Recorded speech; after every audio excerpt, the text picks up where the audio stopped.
Cet amendement proposé par M. Hetzel, quelque part, montre un peu l'inanité de la situation dans laquelle nous sommes.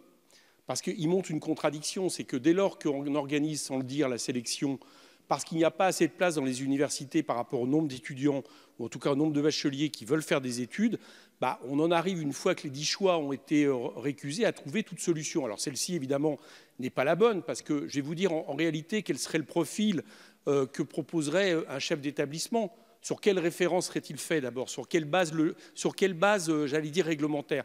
Mais le profil serait tout simple, c'est les places qui lui resteraient dans telle filière. C'est ça qui serait conduit, à quoi conduirait cet amendement. Mais cet amendement, je trouve qu'il a, je voterai contre évidemment, mais il a au moins l'avantage de montrer qu'au bout du bout, une fois que vous aurez fait vos 10 choix, si au bout d'un moment les 10 choix sont récusés, eh bien on se retrouvera avec des bacheliers qui en réalité n'auront pas de place dans les établissements. C'est à ça que ça conclut. Et donc ça montre une fois de plus qu'on est en train d'organiser la sélection à l'entrée de l'université. Non mais que vous m'expliquiez que les personnels d'orientation et plus globalement les personnels dans les facs ne sont pas satisfaits de la situation actuelle, ça, vous enfoncez une porte ouverte.